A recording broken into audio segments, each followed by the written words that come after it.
आइए हनुमंत विराजिए, कथा कहूं मति अनुसार। प्रेम सहित गादी धरू,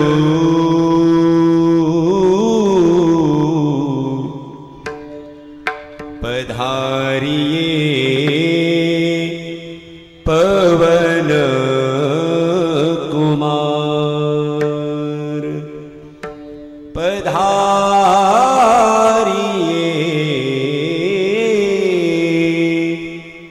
पवन कुमार,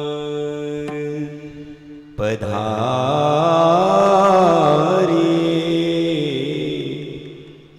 पवन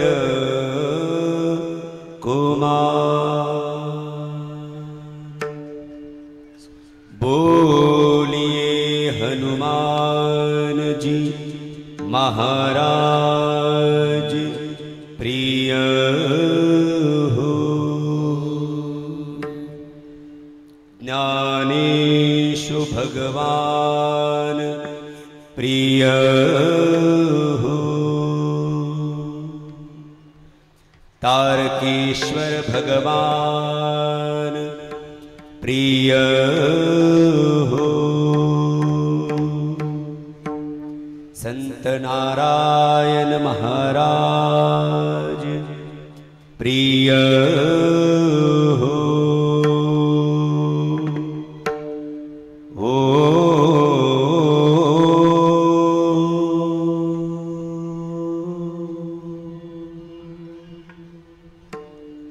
नमः पार्वती पतये हर हर महादेव। जय जय राम कृष्ण हरे।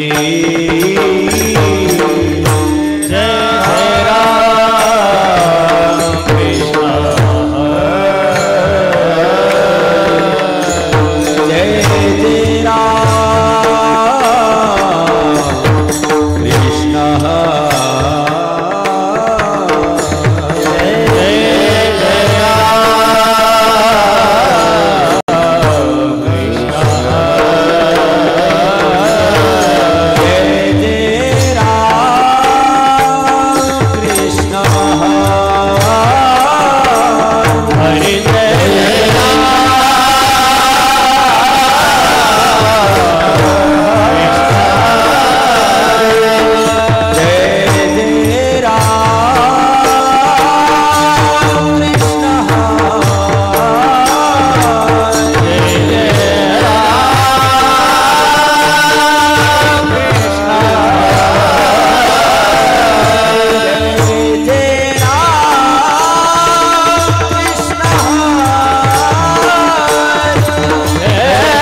जय जय राम हरि जय जय राम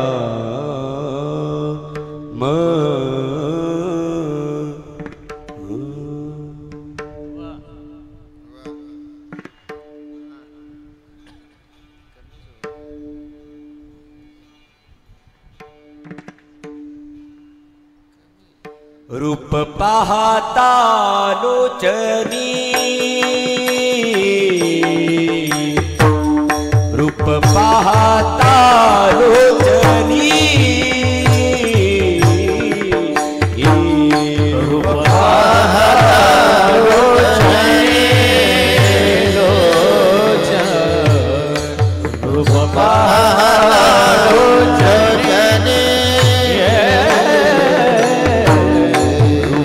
पाहता लोचनी रूप पाहता लोचनी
जय जय राम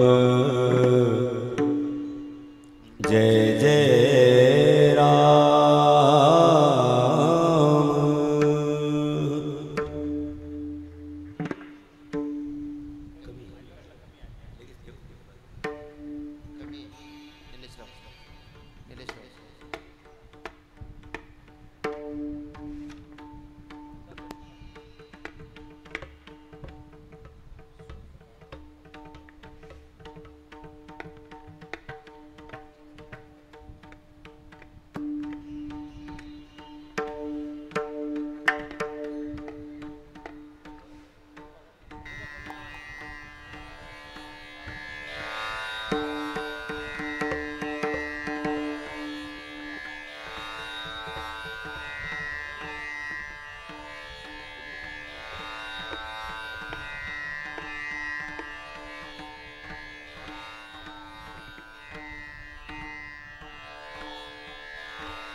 गुरु परमात्मा परेषु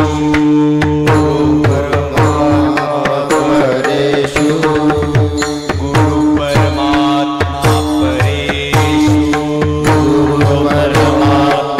परेषु ऐसा जाचा दृढ विश्वासु ऐसा जाचा दृढ विश्वासु ऐसा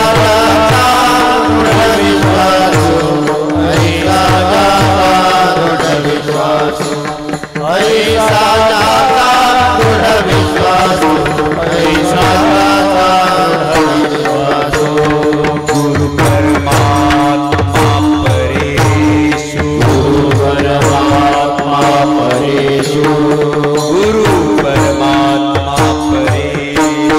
गुरु परमात्मा परेषु ऐसा जाचा दृढ विश्वासु ऐसा जाचा दृढ विश्वासु ऐसा दृढ विश्वासु ऐसा जाचा दृढ विश्वासु ऐसा दृढ विश्वासु ऐसा जाचा दृढ विश्वासु देवतयाचा अंकिता देवतयाचा अंकिता देवतयाचा अंकिता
संगीत विशारद प्रकाशजी महाराज कातकडे यांना साथ करतील हरिभक्तपरायण संगीत विशारद किशोरजी महाराज शेळके.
ऐसा जाता दृढ़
संचला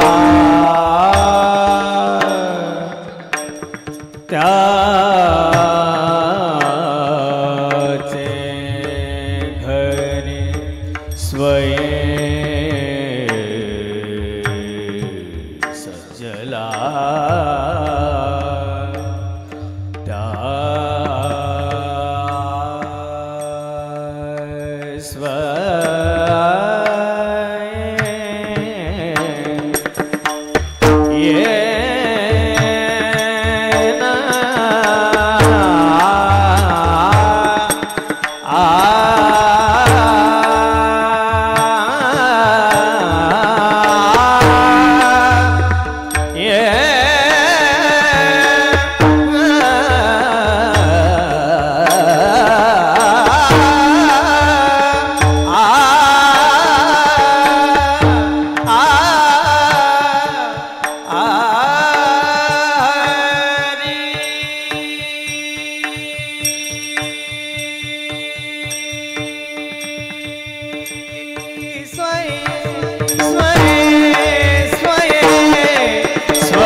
परमात्मा परेषु ऐसा ज्याचा दृढ विश्वासू देवतयाचा अंकिला स्वये संचला त्याची घरा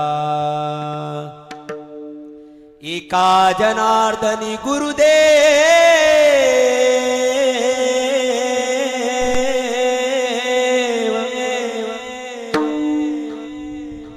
येथे नाही बा संशय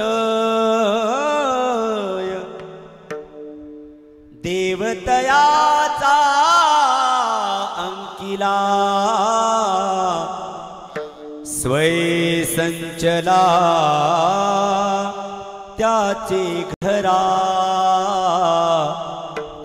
स्वये संचला त्याचे घरा स्वये संचला त्याचे घरा नमो ज्ञानेश्वरा नमो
गुरु परमात्मा परेषु गुरु परमात्मा परेषु ऐसा ज्याचा दृढ विश्वासू देवतयाचा अंकिला स्वये संचला त्याची घरा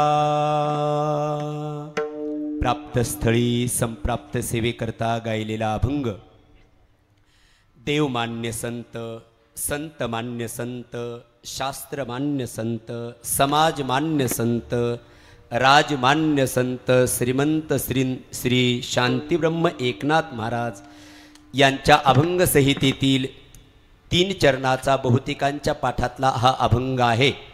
प्रस्तुत अभंगामध्ये शांतीब्रह्म एकनाथ महाराज गुरुदेवांचं अलौकिकत्व सांगून त्यांची महिमा सांगून त्यांचं मोठेपण सांगून त्यांच्याबद्दलचे आपल्या अंतकरणात असणारी अनन्यता या अभंगामध्ये व्यक्त करतात। विठ्ठल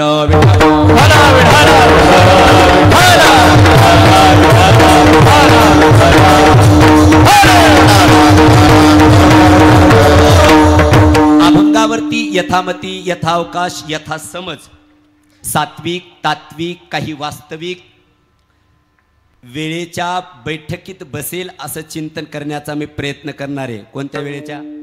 जी प्राप्त वेळ आहे, म्हणून मी म्हटलं संप्राप्त सेवेकरता वेळेत घेतलेला अभंग। अभंगावरती काही बोलण्यापूर्वी या कुंभमेळ्याच्या संदर्भाने बोलणं गरजेचं आहे।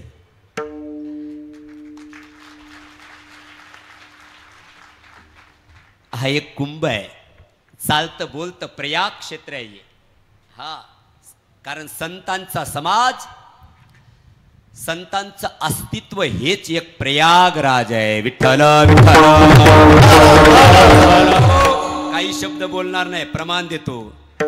मुद मंगलमय संत समाजू जो जग जंगम तीरथ राजू जो जग जंगम तीरथ राजू सब ही सुलभ सब दिन सब देशा सेवत सादर समन कलेशा संत मुद मंगलमय संत समाजू जो जग जंगम तीरथ राजू.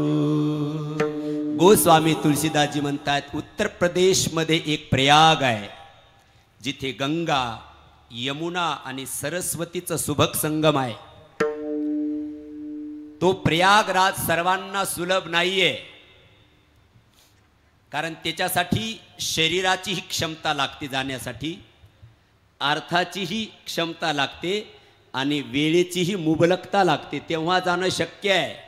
म्हणून तो प्रयागराज सर्वांना सुलभ नाहीये, पण हा संत समाज रूपी प्रयागराज सर्वांना सुलभ आहे. सब ही सुलभ सब दिन सब देशा. सर्व देशात सर्व कालात सर्व दिनामध्ये हा प्रयागराज सर्वांना सुलभ आहे. मुदमंगलमय संत समाजू संतांचा समाज हा प्रयागराज. चालतं बोलतं प्रयाग क्षेत्र आहे. मग महाराज त्या प्रयाग क्षेत्रावरती 3 नद्यांचा संगम आहे. जर संत समाज हा प्रयागराज आहे तर इथं 3 नद्या कोणत्या आहे? गंगा ही भक्ती आहे, गंगा ही भक्ती आहे, यमुना ही कर्म आहे आणि सरस्वती ज्ञान आहे. आणि इथे तिन्ही पण आहे, कथा त्रिवेणी संगम, देव भक्त आणि नाम. बर तिचे उत्तम हे सर्वांना सुलभ आहे. त्याच्यासाठी पात्रतेची आवश्यकता नाहीये, देशाची आवश्यकता नाहीये, कालाची आवश्यकता नाही. सब ही सुलभ सब दिन सब देशा. ज्ञानरूपी सरस्वती इथे चालू आहे. सकाळचं कीर्तन संध्याकाळचं कीर्तन. बर भक्तिरूपी गंगा प्रवाहित होत आहे कीर्तनाच्या द्वारा आणि कर्मरूपी यमुना आपल्या सर्वांच्या द्वारा घडत आहे. जो येईल तो या मंडपामध्ये निर्मुखी जात नाही, सर्वांना अन्न परवसल्या जातं. ज्यांच्याकडनं जातं हे विहित कर्म ज्यांच्याकडून घडल्या जातं पंक्तीच्या द्वारा, अन्नदानाच्या द्वारा, अर्थाच्या द्वारा. हे कर्म नोया हा एकल्याचा खेळ. ज्यांच्या द्वारा या कर्मरूपी यज्ञामध्ये आहुती टाकल्या जाते ते कर्मरूपी यमुना इथे प्रवाहित होत आहे. म्हणून ज्ञानरूपी सरस्वती, भक्तिरूपी गंगा आणि कर्मरूपी यमुना या तिन्हीचा संगम इथे आहे. कुठे आहे? नारायण बाबांच्या चरणाजवळ आहे. म्हणून हा मंडप प्रयागराज आहे. मला माहिती हे लाईव्ह चालू आहे आणि सर्वांचे कीर्तन संपल्यानंतर सर्व कीर्तन ऐकते असतील आता माझं, म्हणून मला तसं काहीही बोलणार नाही मी. हा प्रयागराज आहे, जंगम प्रयागराज आहे. प्रमाण दिलेत आपल्याला. विठ्ठल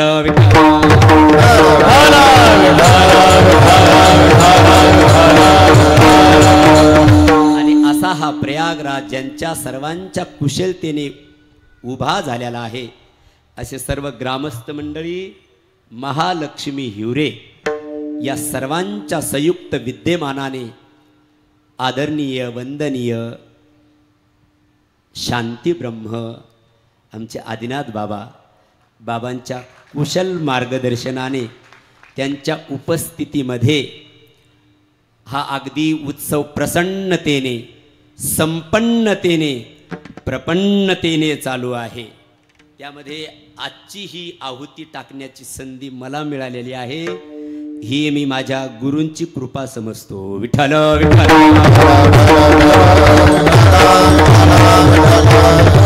हो, तसं नियोजित कीर्तन आज आदरणीय जंगले शास्त्री बाबा यांचं नियोजित कीर्तन सेवा होती, पण काही कारणास्तव ही सेवा आज माझ्याकडे आहे आणि मी ज्या दिवशी येणार आहे त्या दिवशी आदरणीय महाराजजी येणार आहेत. मग आदरणीय बाबांचा मला आदेश, सेवके करावे सांगितले काम, या न्यायाने आदिनाथ बाबांनी केलेला हा आदेश, आणि त्या आदेशामुळे मी आज तुमच्या समोर 11 वाजता बोलायला शुभारंभ करतोय. आपल्याला कामच काय आता? आपल्याला काम काय आता? काय काम नाही आपल्याला. हे झालेले बरं. आता थोडी सकाळी थोडं लेट उठता येईल, पण आता 4 वाजेपर्यंत सोडायचंच नाही आपल्याला. आता काकड्याला डायरेक्ट सर्वजण रूप पाहतालो सुरू करू काकड्यावर. ऐका उपस्थित या ठिकाणी सर्व ज्येष्ठ, श्रेष्ठ, वरिष्ठ, विशिष्ट, वशिष्ठ असे सर्व महानुभाव या ठिकाणी वारकरी संप्रदायातील अनेक सारस्वत माझ्या समोर बसलेले आहेत. तुमच्या सर्वांच्या चरणावरती नतमस्तक होतो कातकडे महाराज आणि सेवेला शुभारंभ करतो. मी बोलायला लागू तर मी या कार्यक्रमाच्या संदर्भानेही 1 तास परिहार देता येईल मला, कारण एवढी कुशलता येते. आपल्याकडे 6 अध्याय कर्मासाठी घातलेत ना, तर त्याच्यामध्ये हे सुद्धा कर्मच आहे आध्यात्मिक दृष्ट्या. आणि बाबांची किती कर्म कुशलता आहे आदिनाथ बाबांची. एक वाक्य बोलू. हा एवढा सोहळा पैशाने नसतो होत. वाक्य आहे का? हा एवढा सोहळा पैशाने होत नसतो, गुरुदेवाच्या पुण्याईने होत असतो. ही सद्गुरू नारायण बाबांची पुण्याई आहे, आणि ती पुण्याई सद्गुरू आदरणीय आदिनाथ बाबांच्या कार्यातून दिसते आहे. हो, ती तेवढी कुशलता. योगा कर्मसु कौशलम या न्यायाने. आणि ते भास्करगिरी बाबांचं मी वाक्य ऐकले. भास्करगिरी बाबा बोलले की आदिनाथ बाबांचं बोलणं कमी, कार्य जास्त आहे. नहीं तो कुछ आदमी बोलने वाले होते हैं, करने वाले कुछ नहीं होते. हा, कार्यापेक्षा बोलणं जास्त असतं. परंतु आदिनाथ बाबांची एक कुशलता आहे, एक विशेषता आहे, एक अद्वितीयता आहे की ते बोलणं कमी आहे आणि कार्यामध्ये समर्पण होऊन अगदी त्यातली कुशलता. हे भास्करगिरी बाबांचं वाक्य मला खूप आवडलं. आणि ते महापुरुष असं काहीच बोलणार नाही, जे आहे तेच बोलणार. म्हणून आपल्या महाराष्ट्रामध्ये शांती ब्रह्म एकनाथ महाराज होऊन गेले. मी मुद्दाम अभंग तुकडे घेतला आज, कारण वारकरी संप्रदायामध्ये ज्ञान म्हटलं की ज्ञानेश्वर महाराज, वैराग्य म्हटलं की तुकोबाराय, प्रेम म्हटलं की नामदेवराय, आणि शांती म्हटलं की संत एकनाथ महाराज आहे. त्या काळी संत एकनाथ बाबांना शांती ब्रह्म पदवी दिल्या गेली. तदनंतर आमच्या आळंदीमध्ये आदरणीय वंदनीय मारुती बाबा कुरेकरांना शांती ब्रह्म पदवी दिल्या गेली म्हणजे शांती लागती तशी कुणाला नाही भेटत ती. हा, शांती भेटेल पण शांती ब्रह्म नाही भेटायचं. ऐका एक कुरेकर बाबांना शांती ब्रह्म पदवी दिल्या गेली. आणि तदनंतर श्री हरिभक्तीपारायण आमच्या आदिनाथ बाबांना शांती ब्रह्म पदवी आहे. याच्यासाठी खरंच शांती जगावं लागतं, तेव्हा शांती ब्रह्म पदवी मिळते. नाही तर ब्रह्म सुद्धा कधी कधी खवळतं. मग विठ्ठल विठ्ठल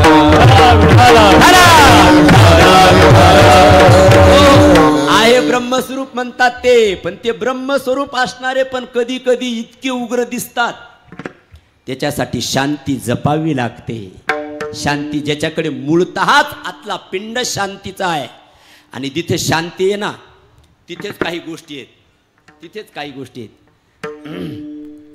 शांती परते नाही सुख. हा, जिथे शांती आहे तिथे सुख आहे, आणि सुख म्हणजेच परमात्मा आहे. आपल्याकडे शब्द आला सुखरूप ऐसा दुजा कोणी सांगा, माझ्या पांडुरंगा सारी खातो. मग तो जर सुख स्वरूप आहे आणि शांती जिथे आहे तिथे सुख आहे, तर या सुखाच्या अंगाने आदिनाथ बाबाजवळ परमात्माच नांदत आहे. विठ्ठल विठ्ठल.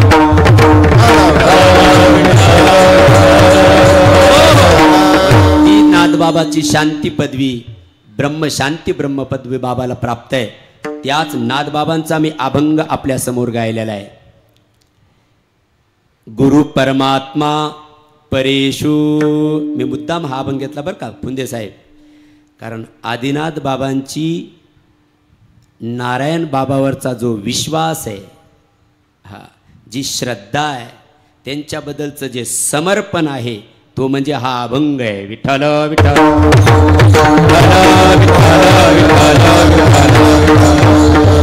आणि मी फक्त ऐकू नाही बोलत, ऐकीव बोलत नाही, तर माझ्या चर्मचक्षुने बघितलेला त्यांचा अंतकरणाचा भाव मी सांगणार आहे आज. हो, काय आहे मी बोललो ना, हे सर्व काही घडतं हे पैशाने घडत नसतं, तर गुरुच्या कृपेने घडत असतं. एवढी अलौकिकता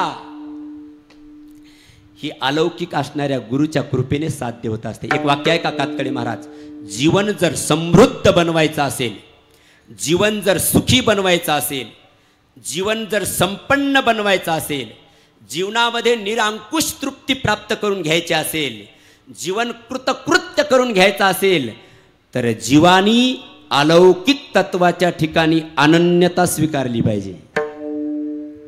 काय होईल? जीवन सुखी होईल, जीवन संपन्न होईल, जीवन समृद्ध होईल, तृप्तीचा ढोकर त्याला येईल, निश्चिंत जीवन होईल त्या व्यक्तीचं. जर अलौकिक तत्वाशी त्यांनी जीवन अनन्य केलं तर. मला 2-3 मुद्दे द्यायचे. अलौकिक तत्वाशी जीवन अनन्य केलं तर जीवनामध्ये सुख आहे, समाधान आहे, समृद्धी आहे. दुसरं सूत्र, त्याच अलौकिक तत्वाशी जर जीवन विन्मुख केलं तर जीवाच्या ठिकाणी दुःखाची प्राप्ती आहे. 2, आणि लौकिकतेच्या ठिकाणी आनंदता स्वीकारली तरी जीवनामध्ये दुःखाचीच प्राप्ती आहे. मग लौकिकतेच्या ठिकाणी जर अनन्यता स्वीकारली तरी दुःख आहे, अलौकिकतेच्या ठिकाणी विन्मुखता स्वीकारली तरी दुःख आहे. मग सुख कुठं आहे? अलौकिक तत्वाशी अनन्यता स्वीकारा, जीवन सुखी बनेल. विठ्ठल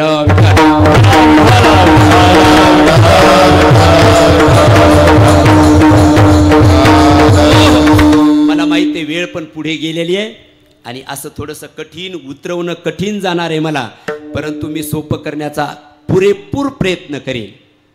जीवन समृद्ध करायचं असेल, पुन्हा सांगतो, तर अलौकिक तत्वाच्या ठिकाणी जीवन अनन्य करा, जीवन सुखी बोलेल. लौकिक ठिकाणी जर अनन्यता स्वीकारली तर दुःखच मिळणार आहे. आणि अलौकिक तत्वाच्या ठिकाणी जर विन्मुख झाला जीव, तिथे अनन्यता नाही स्वीकारली तरी जीवनामध्ये दुःखच आहे. मग सुख मिळवायचंय ना, तर अलौकिकता जिथे आहे तिथे अनन्यता स्वीकारा. मग महाराज काय आहे अलौकिक या मृत्यूलोकामध्ये? जिथे अनन्य जीवन केलं की जीवन समृद्ध होणार आहे. अलौकिक या मृत्यूलोकामध्ये फक्त एक आहे, शास्त्रकार म्हणतात, त्याचं नाव आहे चैतन्य, त्याचं नाव आहे शुद्ध निखळ ब्रह्म. मग त्याचे उपाधी भेदाने 3 प्रकार करता येतील आपल्याला. 1, देव अलौकिक आहे. 2, देवाचं नाम अलौकिक आहे. आणि 3, देव मान्य अथवा शास्त्र मान्य संत अलौकिक आहेत. विठ्ठल विठ्ठल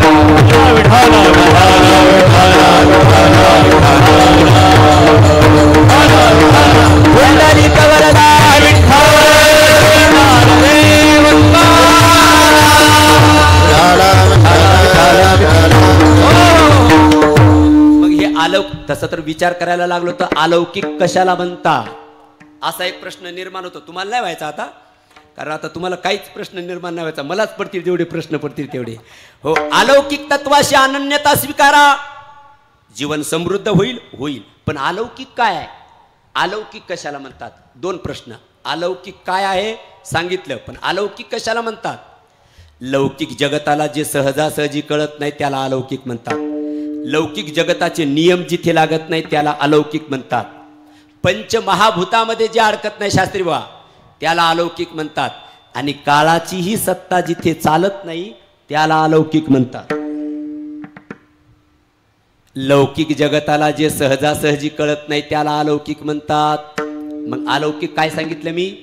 संत सांगितले, भगवंत सांगितला आणि भगवंताचं नाम सांगितलं. हे अलौकिक जगताला कळत, लौकिक जगताला सहजासहजी नाही कळत. विठ्ठल विठ्ठल म्हणा, प्रत्येक कीर्तनकार म्हणतो, पण लौकिकात कळतं का लोकांना? म्हणतात का लोक विठ्ठल विठ्ठल? नाही म्हणत. मग चटयाचे दोरे काढतील पण म्हणायचे नाही. खाली बसल्या बसल्या माणसं पण म्हणणार नाही. का म्हणत नाहीये? लौकिक जगताला ते सहजासहजी आकलन होतच नाहीये. बर, लौकिक जगताचे नियमही तिथे लागत नाहीये, काळाचीही सत्ता तिथे चालत नाही. मला आता देवण नामाच्या बाबतीत जर लावायचंच नसेल हे, आणि संतांच्या बाबतीत गुरुच्या बाबतीत लावायचं असेल, तर मला हे चारही सूत्र इकडे लावता येतील. संत अलौकिक आहेत, निश्चित अलौकिक आहेत, कारण ते लौकिक जगताला सहजासहजी कळत नाही, म्हणून संत अलौकिक आहेत. संत नव्हती जगा मानसा सारिखे, संत नव्हती जगा मानसा सारिखे,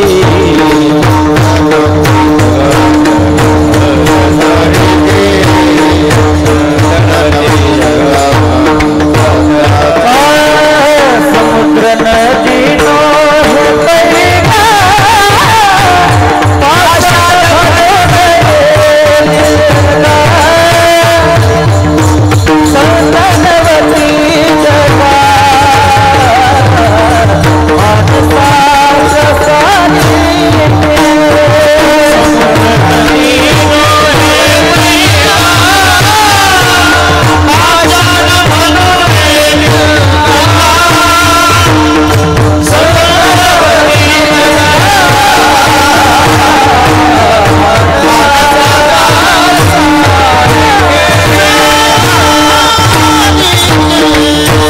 नदी जगा मानसा त्या सारिखे. ते दिसायला आपल्यासारखे असतात पण आपल्यासारखे नसतात, पण आपण त्यांना आपल्या चष्म्यातून पाहतो.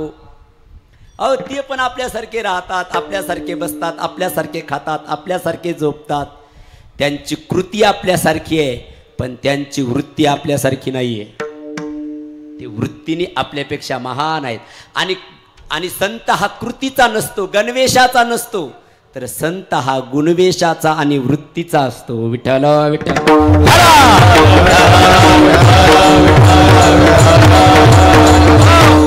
म्हणून कधी कधी समाजातल्या लोकांना कळत पण नाही. कधी कधी कित्येक लोक होतात, ते महाराज होय माझ्या जवळ बसून जेवत होते.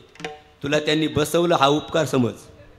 खरं तर तू तर जवळ बसवायच्या लायकीचा नाही, पण तुला जवळ म्हणून लोक या सामान्य कृतीतून त्या संताकडे पाहतात. ते मला जवळ घेऊनच जेव्हा म्हटले, पुढच्या वेळेला तू ये आता, तुला थेट बाहेरच्या पंक्तीला मग दुसऱ्या.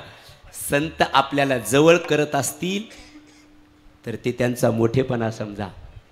आपण मोठे आहेत असं समजायचं कारण नाहीये. म्हणून त्या एखादी सामान्य कृती माणसाची श्रद्धेला उतार किंवा चढ करण्याला कारणीभूत ठरत असते. लक्षपूर्वक आहे का? हा, मग ते आपल्याला असं वाटतं आपल्यासारखेच आहेत, म्हणून लौकिक जगताला ते सहजासहजी कळत नाही. एक, लौकिक जगताचे नियम तिथे लागत नाहीत, नाही नियम लागत त्यांच्याकडे. बर, तिसरं सूत्र विस्तार नाही करणार अधिक. पंचमहाभूतात सुद्धा ते अडकत नाहीत.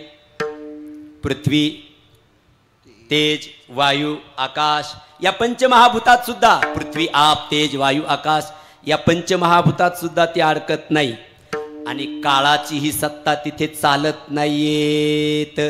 जगा काळ खाय आम्ही माथा दिला, काळ गुलाम सलाम करी. म्हणून काळाची ही सत्ता तिथे चालत नाही. एक, पंचमहाभूतात सुद्धा ते अडकत नाही. त्यांचा देह पंचमहाभूताचा आहे असं म्हणायचं नाही. दिसत जरी असला आपल्याला, का बरं म्हणायचं नाही? शंकराचार्य भगवान म्हणतात, मनोबुद्धी अहंकार चित्तानि नाहम न च श्रोत्र जिहवे. मी प्रमाण देणार, तसं काही नाही बोलणार, मला बी कळते एवढा मोठा फळ आहे. न च श्रोत्र जिहवे न च घ्राण नेत्रे न च योम भूमी न तेजो न वायू चिदानंद रूपः शिवोहम शिवोहम चिदानंद रूपः शिवोहम शिवोहम. न वाक् पाणिपादो न चोपस्थ पायू चिदानंद रूपः शिवोहम शिव. म्हणून पंचमहाभूतात सुद्धा ते अडकत नाही. किती झाले शास्त्री महाराज? 3 झाले. आणि काळाचीही सत्ता तिथे चालत नाही. त्याला अलौकिक असं म्हणतात. मग असं कोण आहे? तर असं एक परमात्मा आहे अलौकिक. परमात्म्याचं नाम आहे अलौकिक. आणि देवमान्य, शास्त्रमान्य, संतमान्य संत एक अलौकिक आहेत. आता देवाचं नाम याच्या बाबतीत मला अलौकिकतेच्या दृष्टीने चिंतन करू तर माझ्याकडे वेळ नाहीच आहे. फक्त मला डायरेक्ट आता सद्गुरू नारायण बाबाच्या दृष्टीने बोलायचं झालं तर संतावर यायचं आहे. मग महाराज, संताशी जर जीवन अनन्य केलं तर जीवन समृद्ध बनेल निश्चित, कारण ते अलौकिक आहे. सुखी बनेल हो. आणि देवाशी जर अनन्य नाही केलं तर देवाशी देवाच्या नामाशी जीवन अनन्य नाही केलं आणि कातकडे महाराज फक्त संताशी जीवन अनन्य केलं तरी काम भागवू शकतं. कसं काय? कारण संतांच्या अनन्यतेमध्ये देवाची पण अनन्यता होती आणि देवाच्या नामाची सुद्धा अनन्यता होते.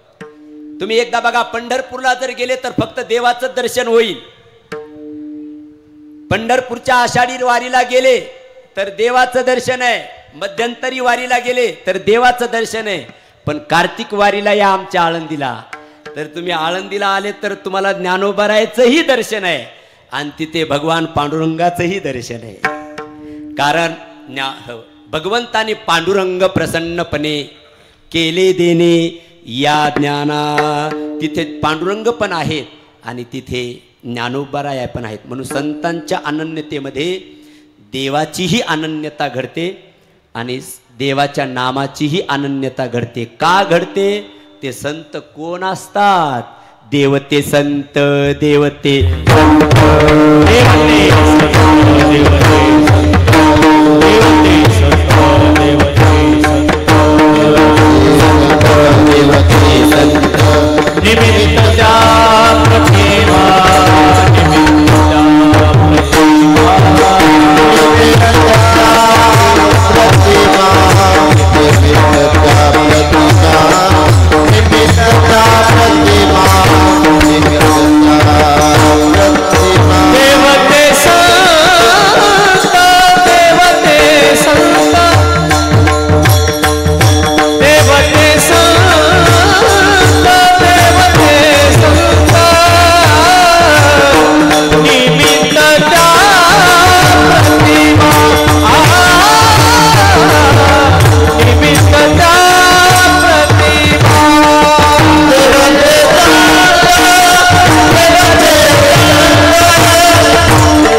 देवते संत निमित्त त्या प्रतिमा ते वर्तत दिसती देही परिदेही ना माझ्या ठाई मी तयाचे हृदयी समग्र असे. म्हणून ते दिसायला वरून आपल्यासारखे आहेत पण ते ईश्वर स्वरूप आहे, ते परमात्मा स्वरूप आहे, ते ब्रह्म स्वरूप आहे. अशा संतांशी जर जीवन अनन्य केलं, अशा अलौकिक संतांच्या चरणी जीवन जर अनन्य केलं तर जीवन संपन्न बनेल, जीवन समृद्ध बनेल, जीवन सुखी बनेल, जीवन तृप्त बनेल, जीवनामध्ये निरांकुश तृप्ती प्राप्त होईल, स्वांत सुखाने तो भरून जाईल. पण महाराज एवढ्या गोष्टी जर संतांच्या अनन्यतेमध्ये मिळणार आहेत तर त्या संताबद्दलची अनन्यता आम्हाला सुद्धा स्वीकारायची, स्वीकारा. पण मग ती अनन्यता कशी असावी? नाद बाबा ती अनन्यता पहिल्या चरणात सांगतात. गुरु गुरु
अनन्यता कशी असावी त्या अलौकिक तत्वाच्या ठिकाणी नादबाबा ती अनन्यता पहिल्या चरणात सांगतात.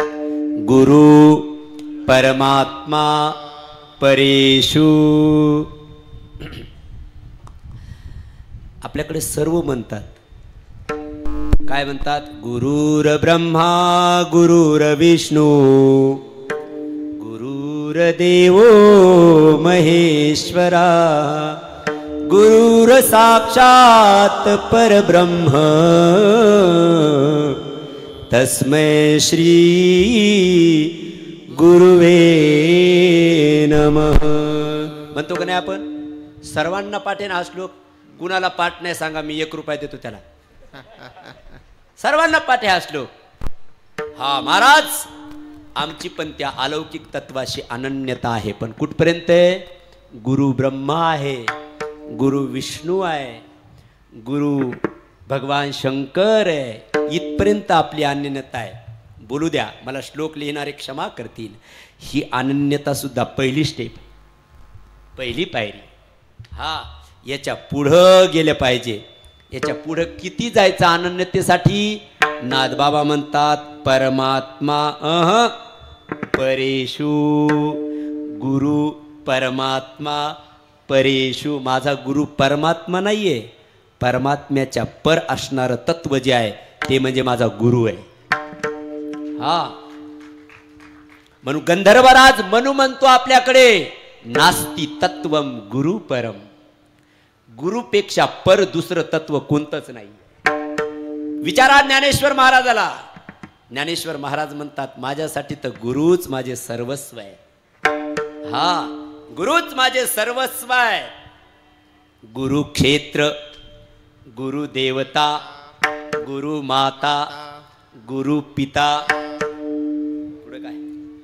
गुरु पूजे पर्वता तत्वना. त्याच्यापेक्षा तत्व मला दुसरं कोणतंही. ज्ञानदेव म्हणे, तरलो तरलो आता उद्धरिलो गुरु कृपे. किंवा अजून हो, ज्ञानदेव म्हणे, गुरुचा मी दास नेने साधनास आन काही. मी दुसरं साधन जाणत नाही, मी दुसरं तत्व जाणत नाही. ज्ञानोबाराय म्हणतात, माझ्यासाठी माझे गुरु हेच परम तत्व आहे. विठ्ठल विठ्ठल.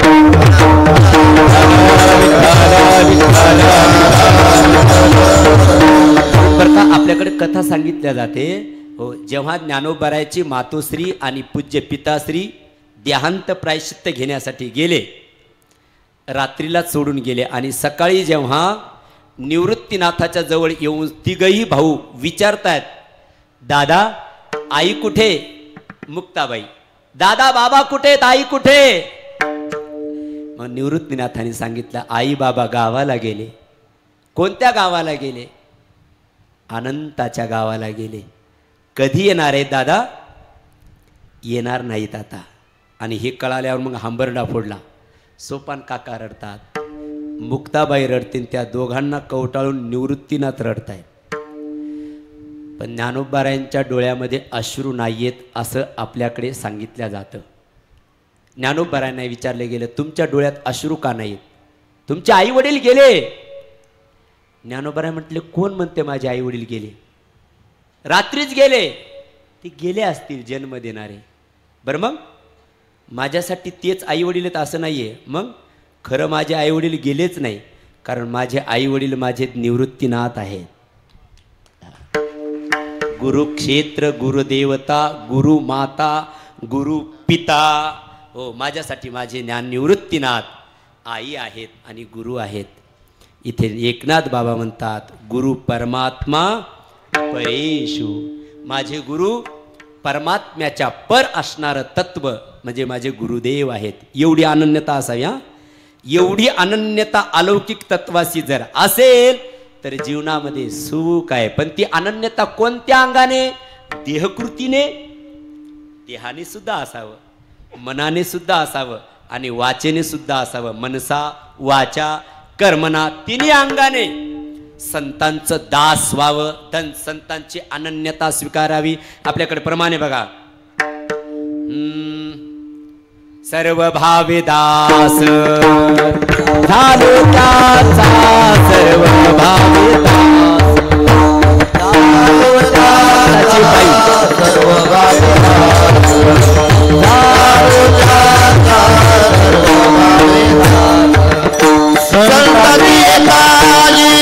हा माझा विश्वास संताची पायी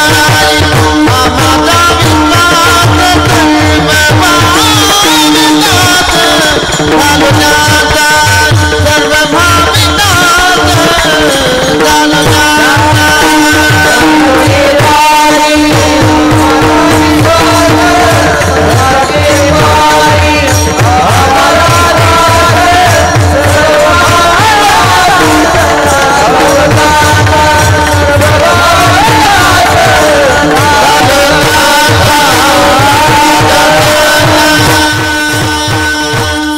भावेदास झालो त्यांचा संताची पायी हा माझा विश्वास. आपल्या अभंगात पण विश्वास शब्द आहे. हा सर्व भावे म्हणजे कायेने दास, वाचेने दास, मनाने दास, याला म्हणतात सर्व भावे दास. नाही तर काही काही कायेने असतात, वाचेने नसतात. काही वाचेने असतात, कायेने नसतात. काही कायेने वाचेने दोन्हीने असतात, मनाने नसतात. हा काही काही असे पण असतात. पण तुकोबाराय म्हणतात तसं नाहीये. मग मी कायेने दास आहे संताचा, वाचेने दास आहे आणि मनाने दास आहे. आणि ते विश्वासपूर्वक आहे. एक वाक्य आहे का, परमार्थामध्ये विश्वास महत्वाचा आहे. परमार्थ, अरे परमार्थ काय, तुमचे क्षेत्र पण चला आता पुंदे साहेब. व्यवहारात सुद्धा विश्वास आहे म्हणून विश्वासामुळे व्यवहार चालले. प्रपंचात सुद्धा विश्वास आहे म्हणून प्रपंच चालू आहे. आणि परमार्थातलं जर गिरनार पर्वताचं शिखर गाठायचं असेल तर तिथे तर विश्वासाचीच गरज आहे. विठ्ठल विठ्ठल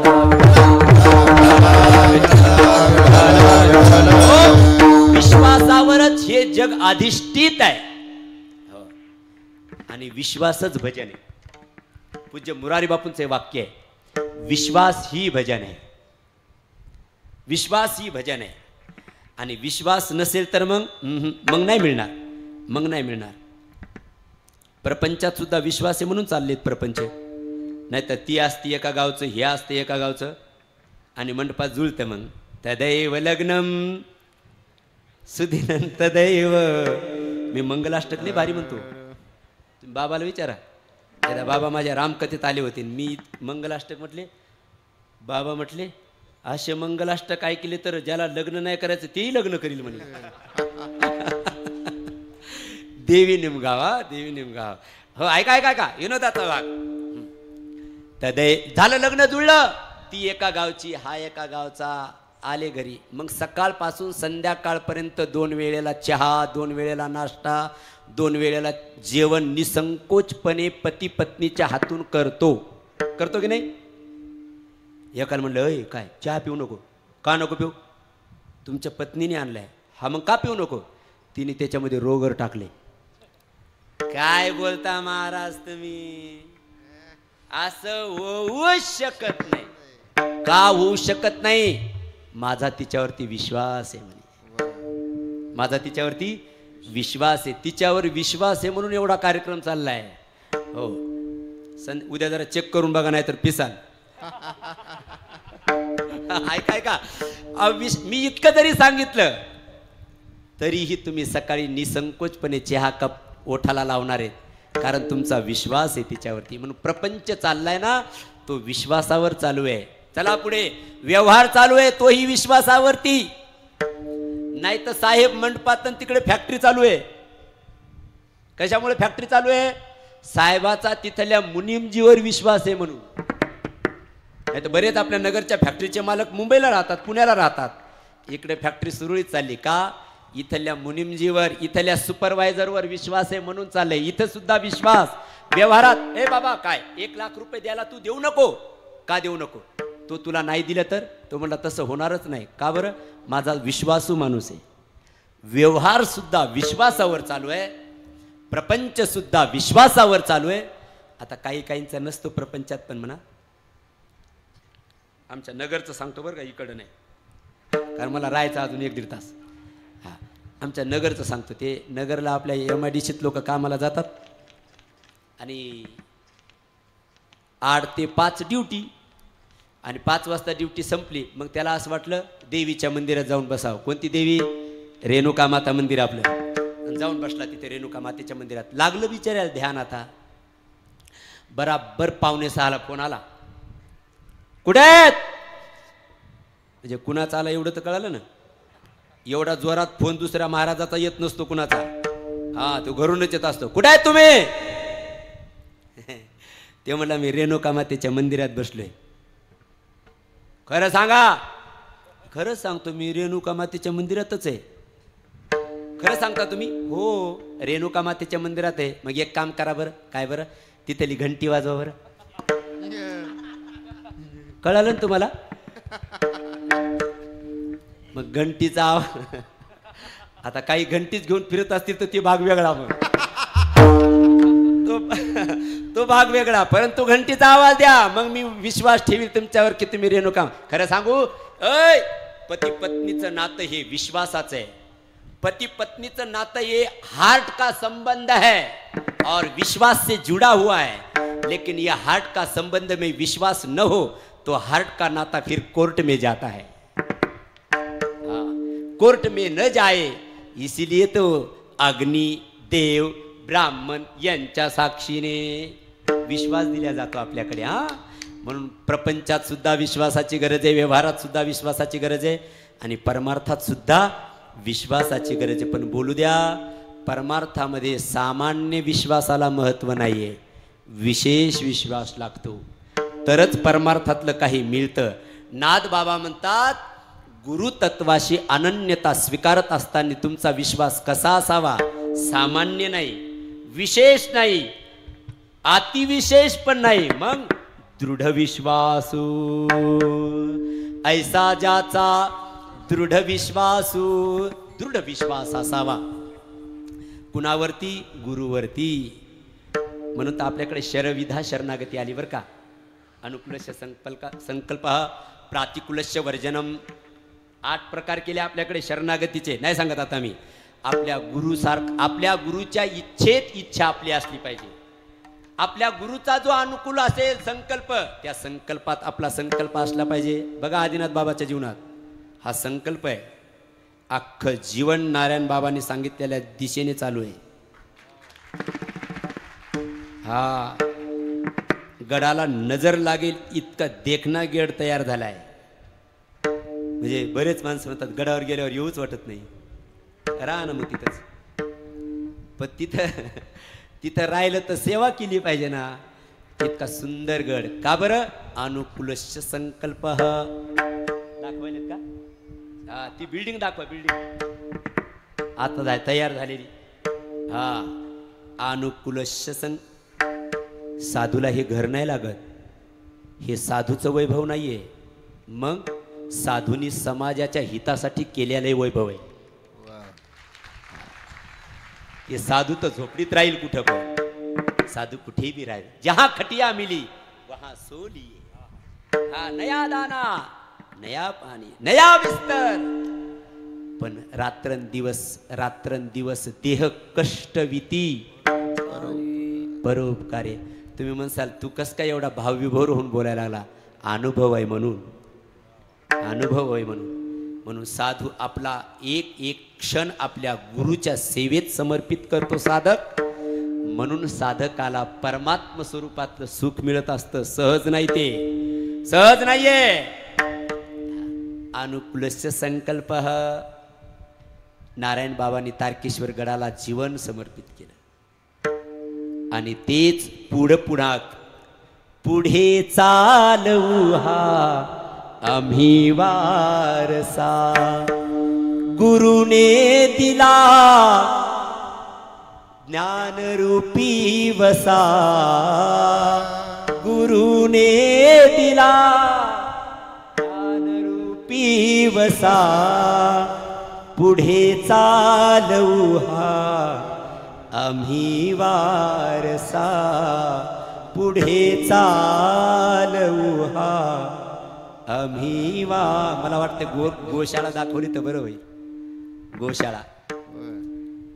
पुढे चालू हा आम्ही कीर्तन किती सांगल? कीर्तनाकडं नका बघू. त्याला पठ्ठ्या जर 4 वाजेपर्यंत या अभंगावर नाही कीर्तन करीत तर विठ्ठल बाबाचा चेला नाही. हा लाईव्ह ऐकायचं सर्वांनी. लोकांना वाटतं हे म्हणजे एवढ्या पुरतच. हा हम कर्म भी करते हैं और समाज को उपदेश भी देते हैं और उपदेश लेते भी है. हा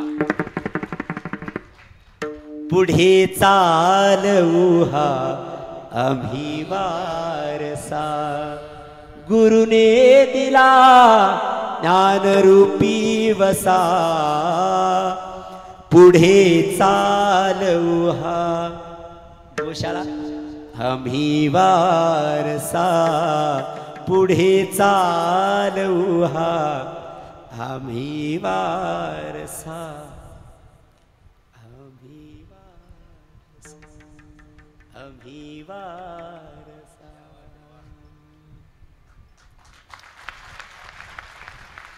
बाप एक गौ माता सांभाळल्या जात नाही आपल्याकडनं गावरान. तिथे 200-400 गौ माता सांभाळल्या जात असतील त्याही तेवढ्याच तयार आहेत. तेवढ्याच तयार गौ माता आहेत. कशासाठी काय हे केल्या जातं, का केल्या जातं, हे फक्त आणि फक्त गुरुने दिलेला वारसा आहे. गुरुने दिलेला वसा आहे. माझ्या गुरुचं कार्य आहे आणि ते मी इतकं कुशलतेने समोर नेईल आणि ती कुशलता पाहून माझे गुरुदेव प्रसन्न झाले की बस माझं जीवन धन्य झालं. माझं जीवन धन्य झालं. ही आशा. एक वाक्य सांगू. अनन्य साधकाला ऐसा ज्याचा दृढ विश्वासू. गुरुचा अनन्य जो साधक असतो ना त्या साधकाला समाजाची वाहवा नाही लागत, त्याला गुरुचा प्रेम लागत असतं. त्याला माझे गुरु प्रसन्न व्हावेत बस एवढ्यासाठी त्याचा खटाटोप असतो. हो म्हणून बाबांची ही परंपरा, नारायण बाबांची परंपरा दृढ विश्वासाने आमच्या आदिनाथ बाबाकडनं चालू आहे. ऐसा ज्याचा दृढ विश्वासू कैसा गुरु परमात्मा परेशू. माझे गुरु. आता गुरु शब्दाचा अर्थ काय करायचा. गुरु ज्ञान अज्ञानापासून प्रकाशाकडे नेतो त्याचं नाव आहे गुरु. आता आपल्याला 3 प्रकार करतील शास्त्रीय दृष्ट्या.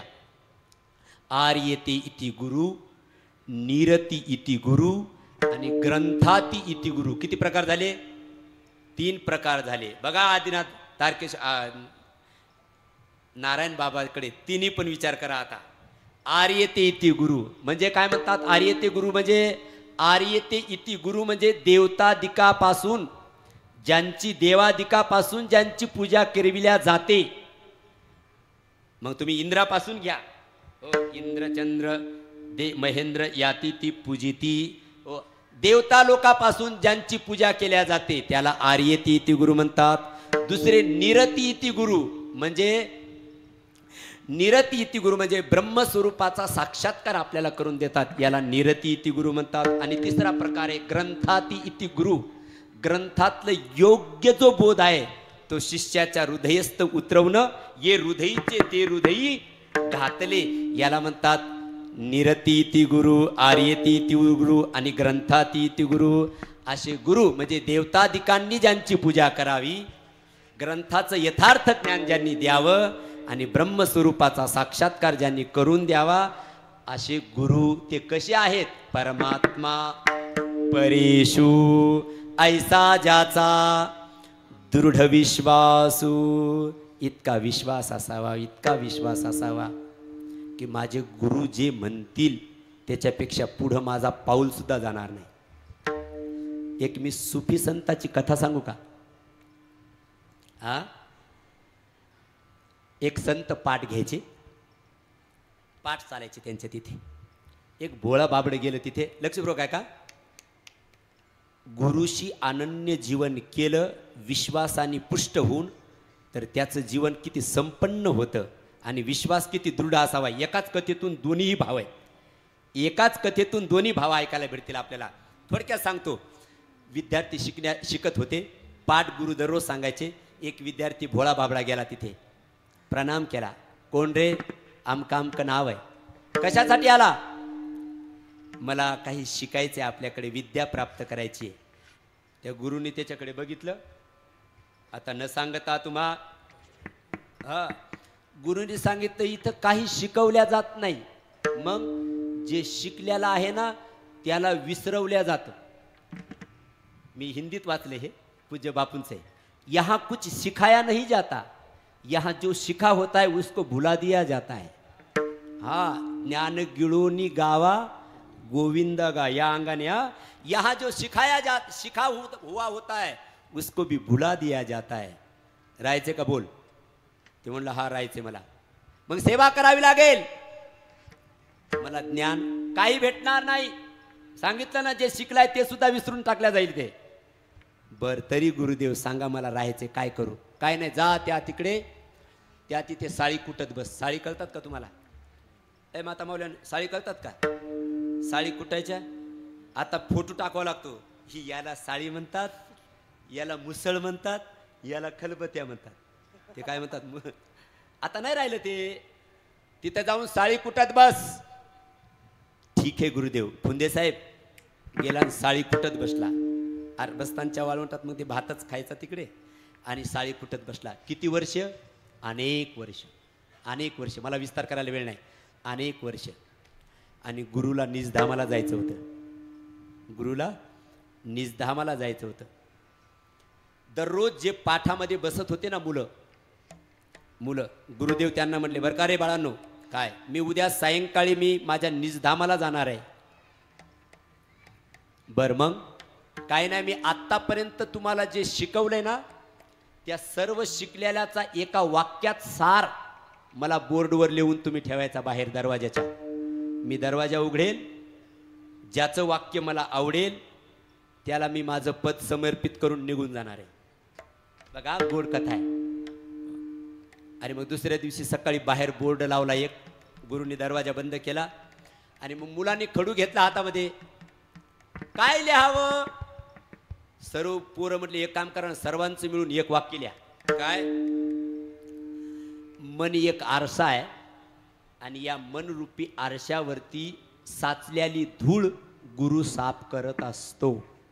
लिहा वाक्य म्हटले. अशी आपल्याकडे एक चौपाई आहे. निज मन मुकुर सुधारी. हा श्री गुरु चरण सरोज रज निज मन मुकुर सुधारी. मग लिहिलं त्यांनी वाक्य. मन एक आरसा आहे आणि त्या मनरूपी आरशावरती साचलेली धूळ अज्ञानरूपी गुरु साफ करतो. लिहिलं वाक्य. गुरुनी दरवाजा उघडला. गुरुदेव वाक्य रचना लिहिली. गुरुनी दरवाजा उघडला, लिहिलेलं वाक्य पाहिलं. गुरु प्रसन्न नाही झाले. गुरु म्हणले माझी तृप्ती नाही झाली तुमच्या या वाक्याने. अरे फेल झाले सर्व शिष्य. एवढ्या दिवस पाठ ऐकलेले नापास. गुरुच्या दृष्टीने तर नापास झाले. आता काय? गुरुदेव म्हणले एक काम करा, तो तिकडे साळी कुटत बसलाय ना, हा त्याला बोलवा इकडे. त्याला बोलवा. काही कुजबुज करू लागले. आता ते काय लिहिणार आहे बरं? नुसतं साळं कुटत बसतलं ते काय लिहिणार आहे? आता आम्ही एवढे विद्वान इकडं. बरं आहे तुम्ही विद्वान. आम्ही एवढे विद्वान, एवढं आम्ही वाक्य लिहिलं आणि आमच्याच्यानी खुश नाही झालं. त्याला काय लिहिता येणार आहे? त्याला तर काय अजून हरिपाठातलं सुंदर ते ध्यान येत नाही. ते म्हणे त्याला लिहायला सांगा. बोलवा त्याला. बोलवा त्याला. आणि मग गुरुची आज्ञा बोलवा लागलं. बोलवलं त्याला. चाल रे बाबा तुला बोलावलंय गुरुदेवानी. तो चाल तिकडे. ते म्हटला का बोलावलंय? तो काय म्हटला वाक्य आहे का? माझ्या कानावर गुरूंचा शब्द नाही अजून ये म्हणून. मी नाही येऊ शकत. मला सांगितले त्यांनी मी बोलवल्याशिवाय यायचं नाही. नाही कळालं? नाही कळालं अजून? माझ्या गुरुदेवांचं जोपर्यंत माझ्या कानावरती ये म्हणून शब्द येणार नाही तोपर्यंत मी येणार नाही. ऐसा ज्याचा नाही येणार मी. ते पोरं परत आले. गुरुदेव तो म्हणतो की तुम्ही बोलावल्याशिवाय येणार नाहीये. तुमचा ध्वनी जोपर्यंत कानावर येत नाही. काय सांगावं, यांनी मधातच बोलवलं असलं तर. गुरुदेवाचे तिथे डोळे भरून आले.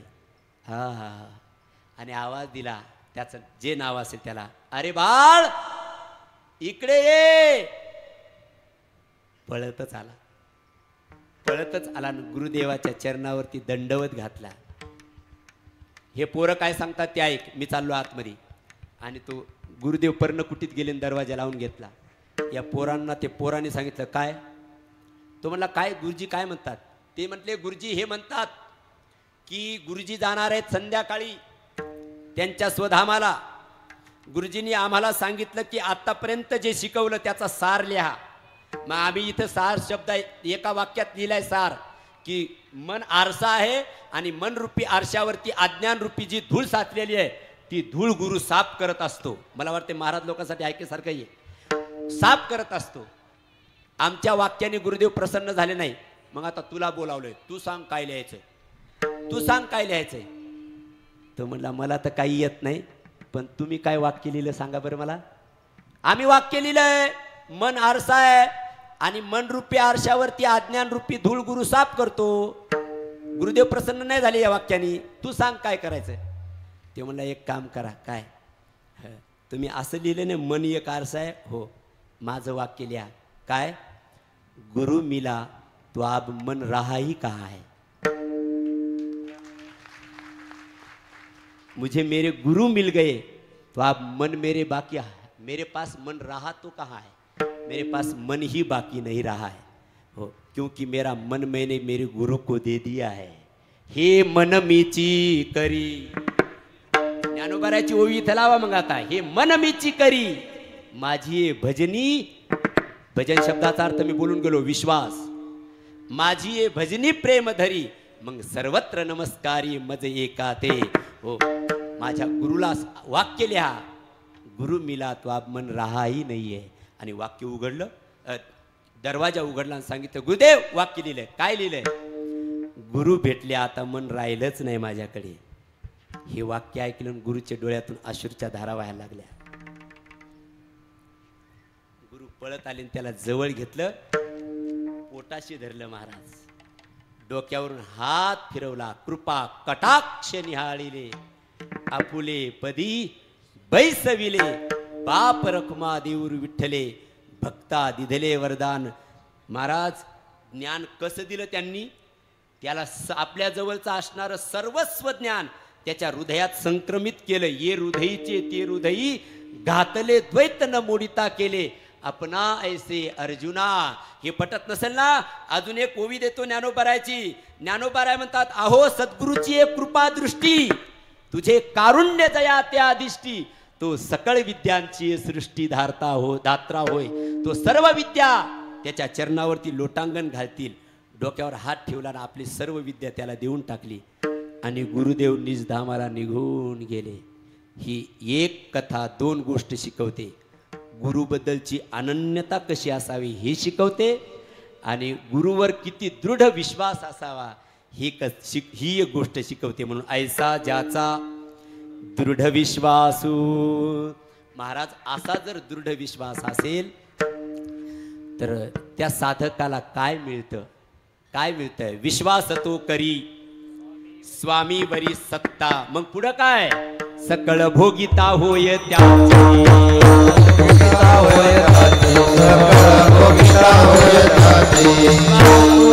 स्वामी वरी विश्वास तो करी स्वामी वरी सत्ता. विश्वास तो करी स्वामी वरी सत्ता. विश्वास तो करी स्वामी वरी सत्ता. सकळ भोगिता होय त्याची. सकळ भोगिता होय त्याची. सकळ भोगिता होय त्याची. विश्वासच मग सर्व गुरुचं सुख त्याच्या चरणासवर लोटांगण घालतं महाराज. म्हणून ऐसा ज्याचा दृढ विश्वासू. मग महाराज असा जर दृढ विश्वास असेल तर त्या साधकाला लाभ काय मिळतो? देवतयाचा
फलश्रुती काय?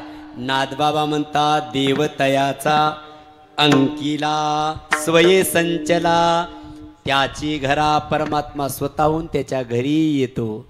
उदाहरण द्यायचं झालं ना तर रामायणामध्ये शबरी घ्या, बस इथंच पटून जाईल तुम्हाला. शबरीचं उदाहरण घ्या. शबराचा भिल्लाचा राजा शबर, त्या शबराची शबरी. जसं हिमालय पर्वताचा राजा पर्वत, मिथिलेचा राजा जनक, जनकाची जानकी, पर्वताची पार्वती, आणि इथे शबरा भिल्लाचा राजा शबर, शबराची शबरी. त्या अल्पवयात तिचं लग्न करायचं ठरलं. मग ते दारूचे माठ गोजीरवाने ते पशु पक्षी आणून ठेवले.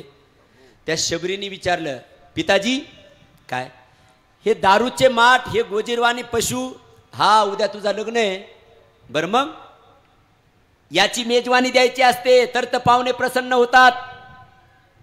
म्हणजे या गोजीरवाण्या पशुला तुम्ही मारणार बाबा?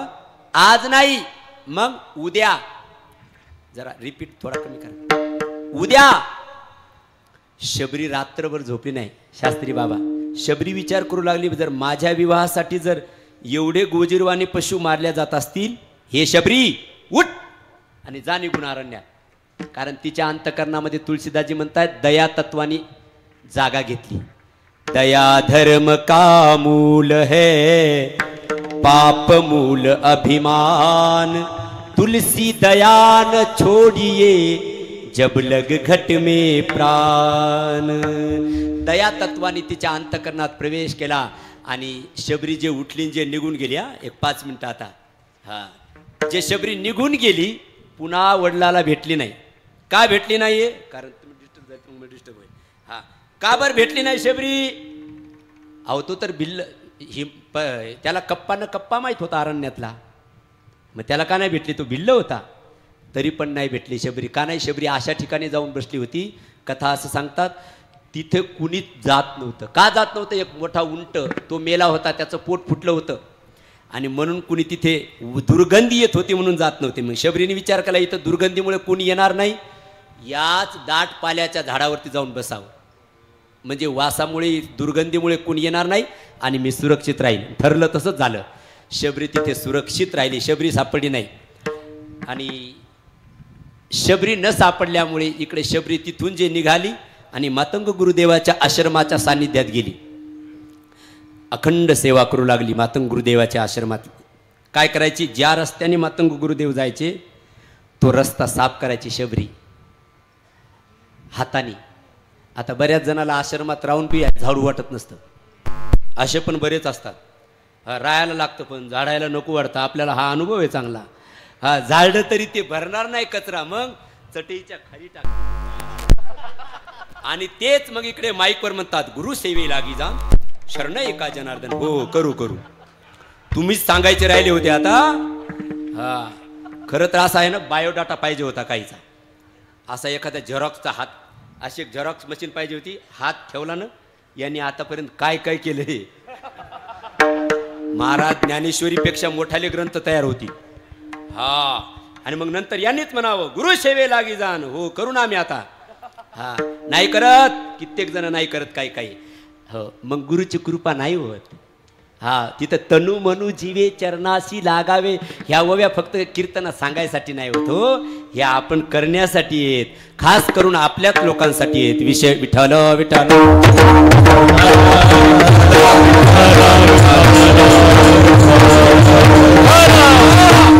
आणि एक ऐका, प्रयत्नाने जे ज्ञान मिळतं ना, ते ज्ञान तुम्हाला लौकिक मिळून देऊ शकतं, समाधान नाही मिळणार. आणि गुरुकृपेने मिळालेलं ज्ञान तुम्ही जंगलात राहिले तरी तिथे तुम्हाला समाधान देत असतं महाराज. म्हणून आपल्याकडे ज्ञान प्रसाद परंपरेने गहेनी प्रसादे. हा प्रयत्न नाही, प्रसादाने मिळत आपल्या इकडे. आणि मग शबरी दररोज सेवा करायची, हाताने रस्ता साफ करायची. एक दिवस शबरी बाल होती, तरुण झाली, प्रौढ झाली, म्हातारी झाली. मला कथा संपवायची ना. आणि एक दिवस उतरायला वेळ झाला तिला खाली.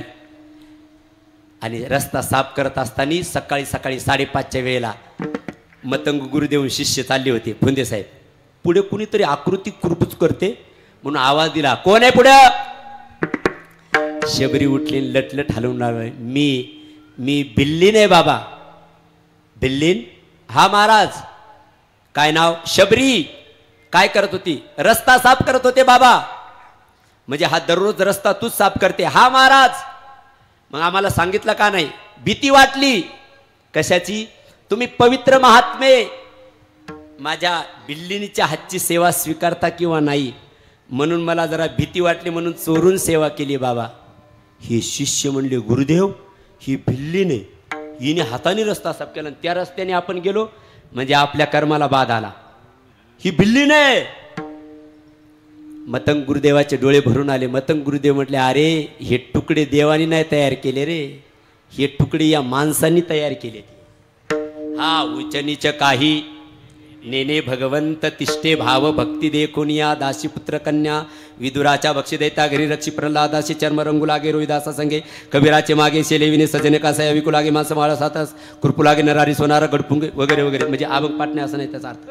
हा साफ करू लागले रस्त्याने. अरे हे देवाने तुकडे नाही केले, माणसाने केले. हे शिष्य म्हणले, गुरुदेवाचं डोकं बिघडलं, हे आपण या रस्त्याने नाही जायचं. दुसऱ्या रस्त्याने गेले. पंपा सरोवराजवळ गेले तर पंपा सरोवराचं पाणी लाल रक्तासारखं झालेलं. पळतच आले कातकडे महाराज. गुरुदेव काय झालं? पंपा सरोवरातलं पाणी सर्व लाल बुंद रक्तासारखं झालंय. बरोबर होणारच. का बरं? तिला भिल्लीन म्हणता, तिने सेवा केली निष्कामतेने, तिच्यामुळे कर्माला बाध आला म्हणता, तिच्या साधनेचा अपमान करता तुम्ही, तिच्या निष्ठेचा अपमान करता, म्हणून ते पाणी लाल झालंय. मग काय करावं लागेल गुरुदेव? काय नाही, तिच्या चरणाचं तीर्थज्ञान नेऊन टाका, पाणी पूर्ववत होईल. ती शबरी उठली आणि लटलट कापू लागली. अहो गुरुदेव असं काय करता? अहो मी भिल्ली नाही, तुम्ही एवढे पवित्र संत. उठ शबरी उठ. आता या मृत्यू लोकात तुझ्यासारखं पवित्र तीर्थ दुसरं कोणी नाहीये. गुरु म्हणतात हा, उठ शबरी. आणि शबरी उठली, तिच्या चरणाचं तीर्थ नेऊन पंपा सरोवरात टाकलं. पंपा सरोवर पूर्ववत झालं. थांबायचंय मला. आणि मग शबरीच्या साधनेचा अधिकार कळाला शिष्य लोकांना. आणि मग तिला पर्णकुटी बांधून दिली. शबरी राहू लागली. एक दिवस गुरुदेव आले. शबरी काय गुरुदेव? मला बोलवायचं गुरुदेव, मी आले असते. आणि गुरुदेवाच्या डोळ्यातून अश्रूच्या धारा वाहू लागल्या. गुरुदेव तुमच्या डोळ्यात अश्रूच्या धारा? हा शबरी. कशाच्या? मी उद्या जाणार आहे निजधामाला. आम्हाला सोडून? हा शबरी. जावंच लागतं सर्वांना एकदा. पण गुरुदेव मला घेऊन चला सोबत. नाही शबरी, माझ्या डोळ्यात अश्रू आहेत ते मी जातो म्हणून नाही. मग माझ्या शबरीला सोडून मला जावं लागतं म्हणून थोडेसे दुःखाचे अश्रू आहेत. पण शबरी माझ्या शब्दावर विश्वास ठेव आणि तू या आश्रमामध्ये थांब. शबरी माझ्या शब्दावर विश्वास ठेव आणि या आश्रमात थांब. ब्रह्मांडाचा मालक राम तुला दर्शन देण्यासाठी इथे येतील. गुरुदेव गेले निजधामाला निघून. शबरी म्हणू लागली, गुरुदेव पण ते मला कसं कळलं ते रामच आहे म्हणून? मी सांगतो, इथे जो जेव्हा केव्हा येईल तो रामच असेल. रामाशिवाय या आश्रमात दुसरं कोणी येणार नाही. शबरी.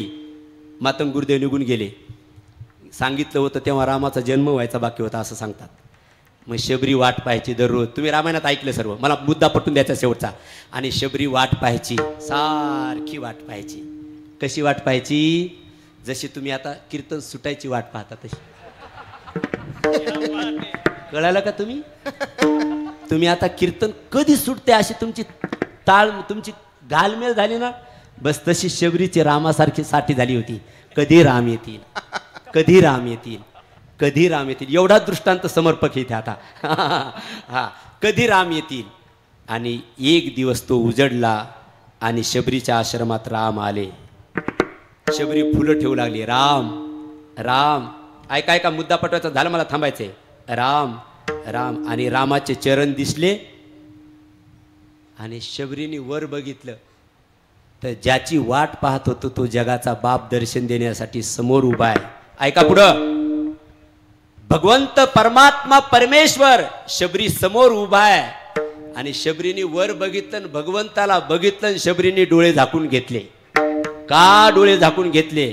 तुलसीदासजी याचे दोन कारण सांगतात. एक कारण सांगतात, तिचा स्वतःच्या डोळ्यावरच तिचा विश्वास बसत नव्हता की मी स्वप्नात पाहते की जागृतीत पाहते. एक कारण, पण हे सामान्य कारण आहे. विशेष कारण काय आहे?